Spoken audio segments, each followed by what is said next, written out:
Xin loi tôi đã bỏ sót phân viết scripting anh trong yêu cầu đó. Bắt đầu ngay. Part 1, May 6, 1945, a bridge over the Anz River, the Austrian border. The war in Europe is 30 hours from being over. An open-top jeep rolls up to the eastern span of the bridge. Standing in the back is a tall American general, 60 years old, pearl-handled revolvers, 4 stars on his collar. His name is George Smith Patton Jr. Waiting for him on the road ahead is a column of Sherman tanks. Every man in every one of those tanks is black. They are the surviving crews of the 761st Tank Battalion, the first Negro armored unit to see combat in the history of the United States military. They have been fighting continuously for 183 days. Nobody else in the entire United States Army fought that long without relief. Not one other unit. Not anywhere in Europe. Patton stands up in his jeep. He does not speak. He salutes. The tank commanders in the turret hatches salute back crisp. Correct, regulation. Patton returns the salute a second time, holds it, then drops his hand. His driver puts the jeep in gear. The jeep rolls past the column, past the men, past the guns, still warm from the last German ambush of the war. Patton does not turn around. The general who had written to his wife 2 years earlier that a colored soldier could not think fast enough to fight in armor has just saluted colored tankers on a bridge in Austria. He is dead. In 7 months, he never publicly explains what he did that day. And the country he served is going to spend the next 53 years admitting, slowly and reluctantly, one ceremony at a time, one medal at a time, what George Patton had already admitted with that salute. This is the story of that paradox. George Smith Patton Jr. was born on the 11th of November, 1885 in San Gabriel, California. Old family, old money, old blood. His grandfather had commanded a Confederate infantry regiment in the Civil War and been killed at the Third Battle of Winchester in 1864. His body was carried home to Virginia in a wagon. The boy born 21 years later grew up hearing that story. He also grew up, as men of his class did in the 1890s, on the language of the Old South. He absorbed the assumptions of that world about race, the way children absorbed the air around them. His letters to his wife Beatrice A. Patton, written across a decade of war, are difficult to read for anyone who wants to think of George Patton as a simple hero. They are also, in a way that matters enormously to this story, entirely honest. He wrote what he thought. He never pretended otherwise. He graduated West Point in 1909. He rode for the United States in the modern pentathlon at the 1,112 Olympics in Stockholm. He served with Pershing on the Mexican border. He commanded American tanks in the Great War, was wounded by machine gun fire at Chepi in 9,918, and was awarded the Distinguished Service Cross. Between the wars, he wrote doctrine and kept his commission when most officers were being cut. When the Second War came, he was ready in a way almost no one else was. He commanded 2nd Corps in Tunisia in 1943, 7th Army in Sicily, 3rd Army from August of 1944, driving east across France in the fastest sustained offensive in American history. By November of 1944, his tanks were on the German border. He was 59 years old. He was one of the most famous soldiers on earth, and he needed another tank battalion. Between January and October of 1944, in letters written from his headquarters in England and later in France, Patton wrote to Beatrice on the subject of colored soldiers. Not once, repeatedly. The letters are preserved today in the Library of Congress. Any American can read them. The most famous line is short: a colored soldier cannot think fast enough to fight in armor. He believed it, he said it, he wrote it to the woman he trusted more than anyone in the world. He explained it, he never walked it back. He was wrong. He was about to prove himself wrong in a way he would never publicly acknowledge. In the last week of October, 1944, at 3rd Army headquarters in France, Patton sent a request to the War Department. He needed another armored battalion for the coming push through Lorraine. The Army looked at the list of trained but uncommitted armored battalions available in theater.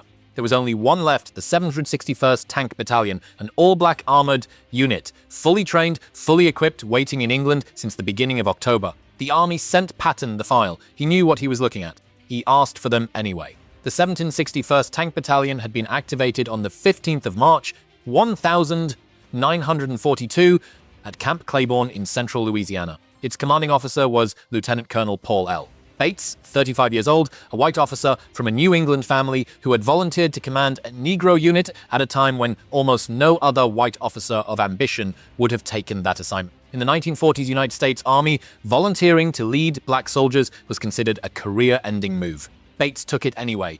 His men remembered him for the rest of their lives. Among the enlisted men training at Camp Claiborne and later at Camp Hood in Texas, there was one soldier who came from Oklahoma and would matter to this story more than any of the others. His name was Ruben Rivers. He had been born on the 30th of October, 1918, in Tecumseh, Oklahoma. Son of tenant farmers, one of 13 children. He had left school in the 8th grade to work a plow behind a mule and help feed his family. He was drafted into the army in 1942. By the time the 761st shipped for Europe in the fall of 1944, Ruben Rivers was a staff sergeant. He commanded a Sherman tank. He was 26 years old. He would live for exactly 1 more year and 20 days. Camp Hood was in Central Texas. Central Texas in 1944 was as segregated a place as any American soldier could serve. Bates and his men fought 2 wars at Camp Hood. One was against the Germans. They were being trained to kill. The other was against the officers of surrounding units, the local police, the bus drivers, and the townspeople who did not want an all-black tank battalion in their neighborhood. And there was another soldier who trained with the 761st at Camp Hood. He was a second lieutenant. His name was Jack Roosevelt Robinson.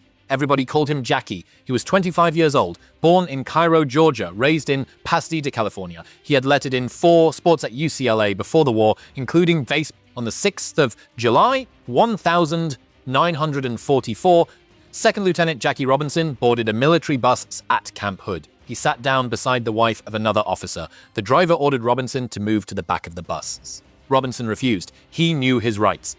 In July of 1944, the United States Army had officially banned segregation on military buses on army posts. He said so. He did not raise his voice. He did not move. The driver called the military police. A captain arrived. An argument followed. Robinson was arrested, charged and court-martialed. The trial began on the 2nd of August, 1944. While the trial was running, the 761st Tank Battalion received orders to ship for England. They departed Camp Hood without him. Robinson was acquitted on all charges on the 23rd of August, 1944. But by the time he was cleared, his battalion was gone. He never joined them in combat. He was honorably discharged in November of 1944 with a medical release for an old ankle injury from his college football days. 2 years later, he was signing a contract with the Brooklyn Dodgers. In April of 1947, he broke the color line in Major League Baseball. America gained a national hero. The 761st lost a lieutenant. Jackie Robinson had moved to the back of that bus on July 6th, 1944.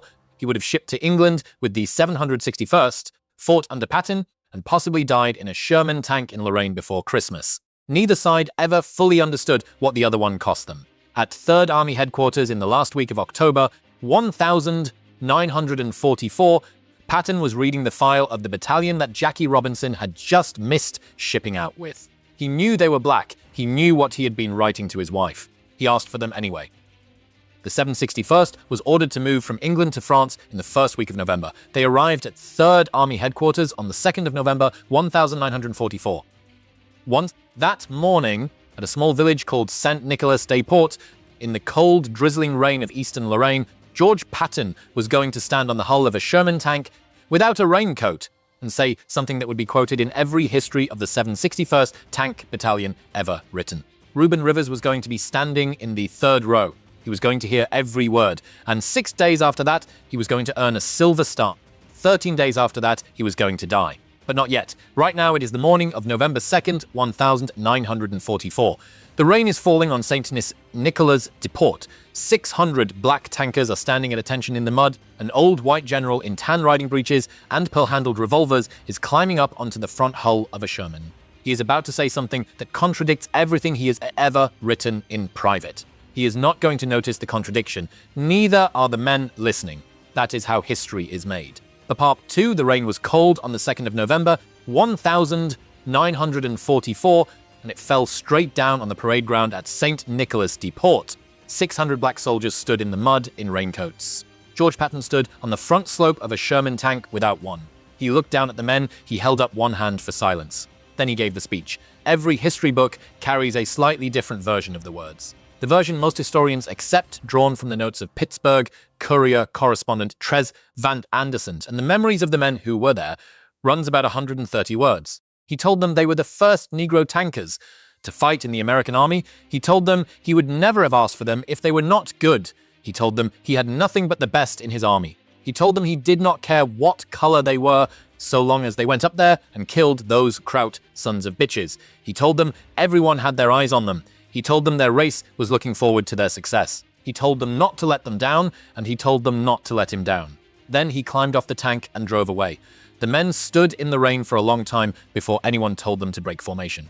Staff Sergeant Ruben Rivers, the tenant farmer's son from Tecumseh, Oklahoma, stood in the third row through all of it. He did not smile. He did not cheer. He remembered every word. 4 days later, on the 6th of November, George Patton sat down in his tent at 3rd Army headquarters and wrote a letter to Beatrice. The letter is preserved. You can read it at the Library of Congress. He mentioned the speech he had given to his new colored tank battalion. He said the men had seemed to appreciate what he said. And then he added, in the same paragraph, that he doubted they would be worth a damn. But they would see. I doubt if they'll be worth a damn. That is the sentence. On the 2nd of November, he told 600 men standing in the rain that their race was looking forward to their success. On the 6th of November, he told his wife he doubted they would be worth a damn. Both of these things were true statements from the same man. That is the paradox of George Patton, and it is what this story is really about. He needed them. He asked for them. He praised them to their faces. And he never once, in the private letters to the person he trusted most in the world, retracted the assumptions he had been carrying his whole life.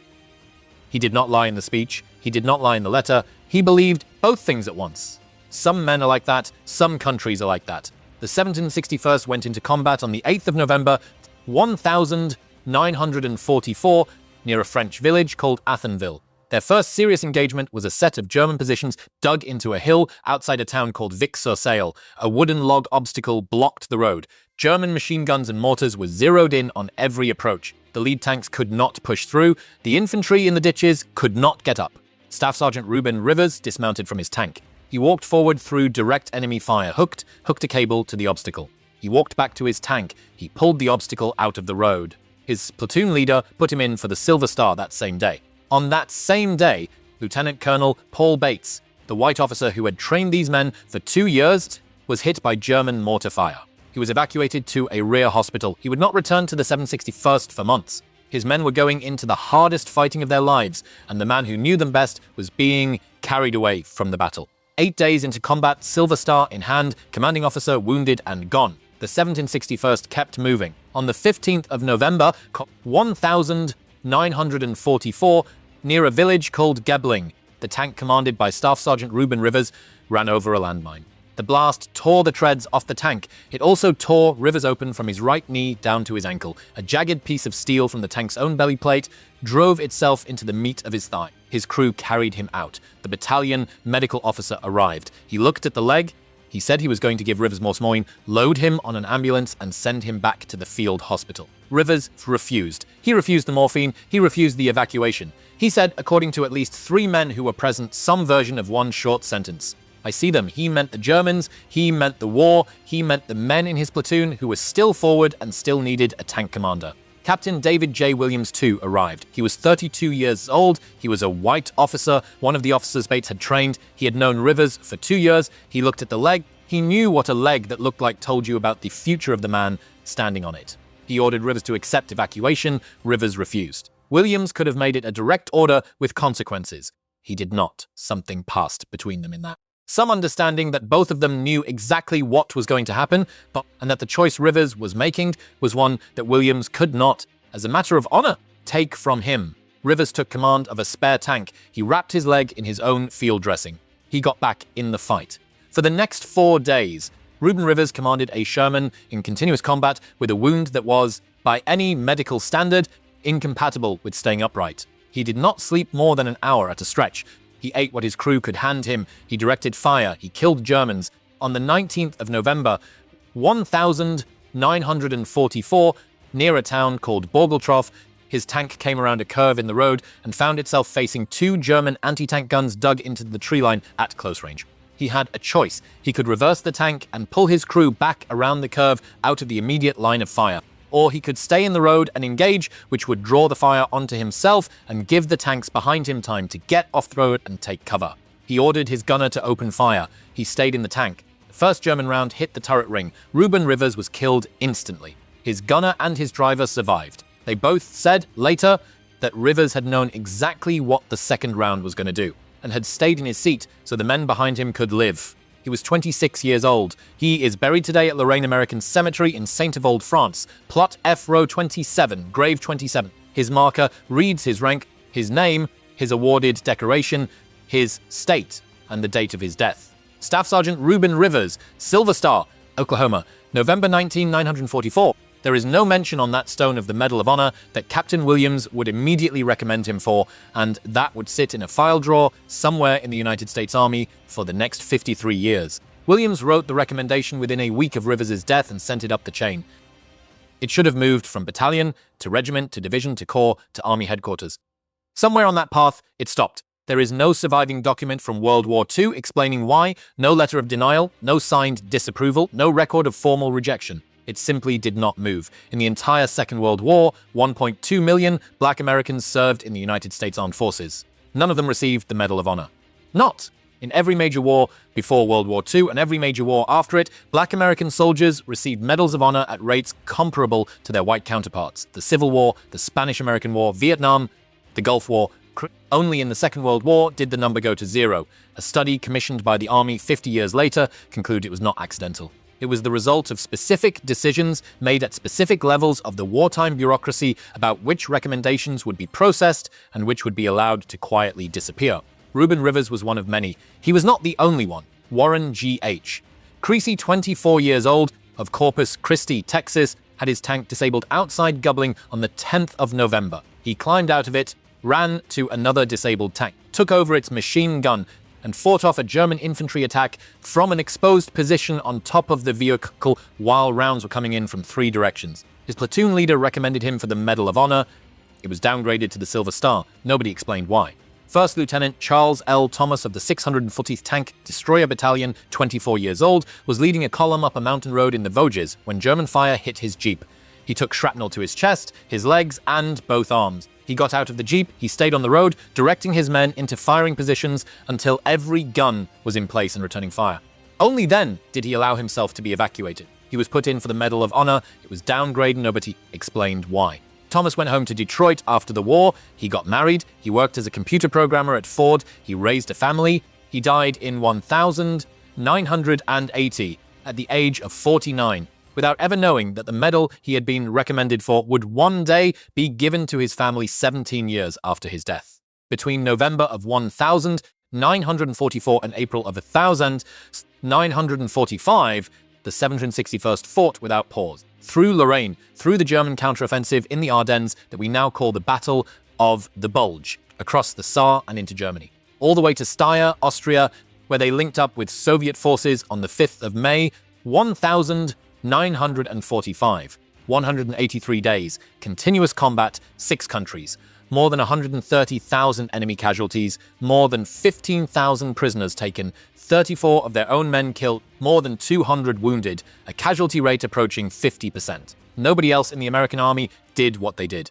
Nobody. In April of 1945, in the last weeks of the war, the tanks of the 761st rolled through a wooded area that turned out to be a subcamp of the Mauthausen concentration camp system. The men inside the wire had not eaten in days, some not in weeks. Many were dead. The living looked like the dead. Almost all of them were Jewish. The tankers stopped their tanks. They opened the wire. They handed out K-rations to the survivors. Some of the men had never seen anything like what they were looking at. Some of them had seen Jim Crow at home their whole lives and thought they had understood what state-sponsored hatred looked like. Standing in the mud in Austria in April of 1945, they understood they had not. Trezvant Anderson, the Pittsburgh Courier correspondent who had followed them since Camp Claiborne, wrote about that day in his notes.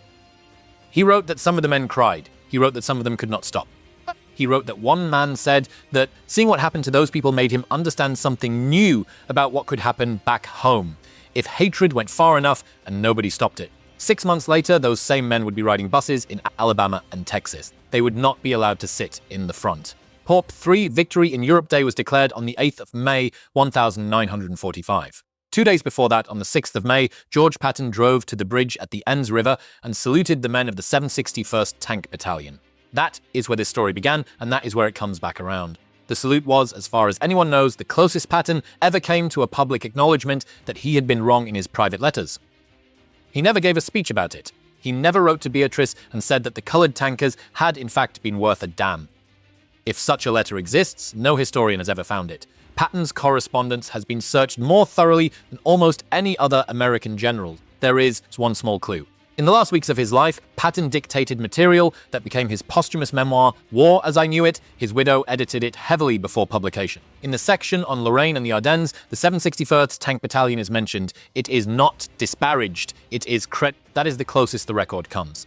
On the 9th of December, 1945, 7 months after the salute at the Enns River, Patton was riding in the back seat of a staff car on a country road outside Mannheim. He was going pheasant hunting. The car collided at low speed with an American military truck making a turn. Patton was the only person seriously injured. His neck was broken. He was rushed to the hospital in Heidelberg. He was paralyzed from the neck down. He was conscious. He was told over the following days that he would not recover. Beatrice flew from Massachusetts to be with him.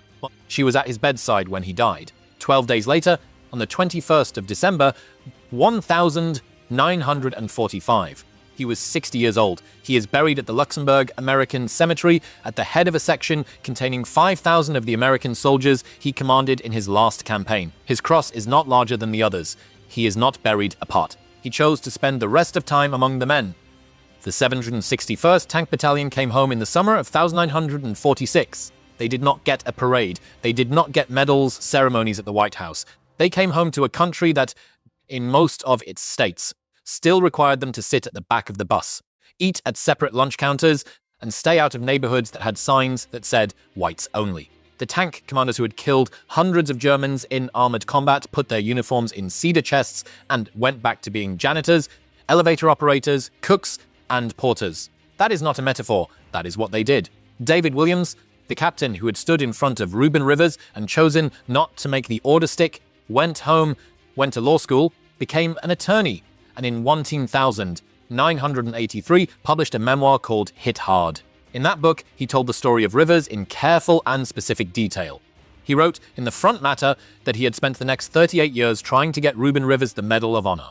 Nobody had listened. In 1978, 33 years after the war, President Jimmy Carter presented the Presidential Unit Citation to the 761st in a ceremony at the White House. The Presidential Unit Citation is the highest decoration a military unit can receive. Warren Creasy was there. He was 58 years old. Paul Bates was there, 69 years old. Trezevant Anderson had been dead for 15 years and did not see it. Ruben Rivers' family was not invited. Nobody told them. They were still in Oklahoma, still waiting. In the early 1990s, the Department of Defense commissioned a formal study of why, of the 1.2 million black Americans who served in World War II, not one had received the Medal of Honor. The study was carried out by Shaw University, a historically black college in Raleigh, North Carolina. The team went through the archives, they read the after-action reports, they cross-referenced the recommendations against the awards, they talked to every surviving officer and enlisted man they could find. The report came back in 1993. Its conclusion was direct. At least 10 black American soldiers had performed acts of valor that met the criteria for the Medal of Honor. Their recommendations had been denied, downgraded, or lost. None of the denials, based on surviving records, had any documented military justification. The pattern was consistent with a specific institutional practice of the wartime army. 7 names were forwarded to the Department of the Army for consideration. Ruben Rivers was one of them, Charles Thomas was another. The Army reviewed all 7 files. The Army approved them all. On the 13th of January, 1997, in a ceremony in the East Room of the White House, President Bill Clinton presented the Medal of Honor to the surviving family members of 7 black American soldiers of the Second World War, and to one man, Vernon Baker of the 92nd Infantry Division, who was still alive at 77 and came to Washington to receive it in person. For Ruben Rivers, the medal was accepted by his sister, Grace Woodfork, 76 years old, of the family home in Oklahoma. She stood at the microphone in a simple dark dress with a small brooch at her collar. She did not give a speech. She held the medal in both hands. She looked at it for a long time. Then she said something quiet enough that most people in the room did not hear it, and she stepped back from the microphone and let the ceremony continue. Her brother had been dead for 53 years, 1 month, and 25 days. Their parents had died without knowing. This day would come. Patton had died without knowing it. Beatrice Patton had died in 1953 without knowing it. David Williams was in that East Room, and he was 82 years old, and he had spent 38 years making it possible. He would die in 2005. The army eventually updated the marker in France. The stone at Lorraine American Cemetery now reads that Staff Sergeant Ruben Rivers received the Medal of Honor. The date on the stone is still November 1944. That does not change. In 2004, Kareem Abdul-Jabbar published a book called Brothers in Arms about the 761st. He had spent years finding the surviving tankers, sitting with them and listening. One of the men he found was William McBurney. McBurney was in his early 80s. He lived in an apartment in the Bronx. He had spent his working life in the New York City transit systems. He had raised a family. He had not talked much about the war, even with his own children. He talked to Abdul-Jabbar. He told him about Ruben Rivers. He told him about Camp Hood and the buses. He told him about the concentration camp in Austria. He told him about Jackie Robinson, whom he had known slightly before Robinson was reassigned. He told him about coming home. He said he had been holding his discharge papers in his hand when the driver on the bus from Norfolk, papers from the United States Army for combat service in Europe. In Europe, signed by the Secretary of War. He moved. He did not make a fuss. He was 32 years old and he wanted to get home to his wife. He said to Abdul-Jabbar that he had thought about it for the next 60 years. On the 4th of November, 2008, William McBurney, 85 years old, went to a polling station in the Bronx and voted for Barack Obama for President of the United States. That night, he stayed up and watched the returns. When Ohio was called, he knew. When Virginia was called, he understood what he was watching. He did not celebrate. He did not weep, though he thought later that he probably should have. He sat in his armchair in the dark with the television light on his face, and he thought about a young black man from Oklahoma who had stood in the third row of a formation at St. Nicholas Depot on the 2nd of November, 1944, and heard a general say he didn't care what color they were, who had died 2 weeks later in a tank at Borgoltroff, who had waited 53 years for his name to be said out loud by someone with the authority to say it. Abdul-Jabbar asked him once how he had felt on election night. McBurney thought about it. He said he did not really know how to describe it, except that he had fought for a country that had not wanted him the way it should have, and now that country had done this and he had lived to see it. He said the word lived with emphasis. He said it the way a man says it when he understands how many of the men he trained with had not lived. Ruben Rivers had not lived. Charles Thomas had not lived to see this. Paul Bates had not lived to see this. He died ever seeing on toll since a black man elected to the presidency of the country he had spent 4 decades serving. William McBurney died on the 20th of August, 2013 at the age of 91. He was among the last living tankers of the 761st Tank Battalion. He is buried in New York. Today, if you go to the Lorraine American Cemetery in Saint-Evold, France, and walk down Plot F, Row 27, and stop at Grave 27, you will find a white marble cross, exactly the same shape and size as the more than 10,000 other stones in that field, most of them belonging to young Americans who died in the Battle of the Bulge and the fighting that came after. The name on the stone reads Ruben Rivers. Underneath his name, the newest inscription reads Medal of Honor. The date still reads November 1944. If you then drive to Luxembourg and walk into Luxembourg American Cemetery, you can find George Patton buried at the head of another field of Americans in a section marked by the same white crosses in the same disciplined rows. His cross is not larger than the others. He is not set apart. The two of them, Rivers and Patton, are less than 300 miles apart today. They came from different worlds. They never met, so far as anyone can prove. Rivers stood in the third row of a formation on the 2nd of November, 1944, and heard Patton say he did not care what color they were.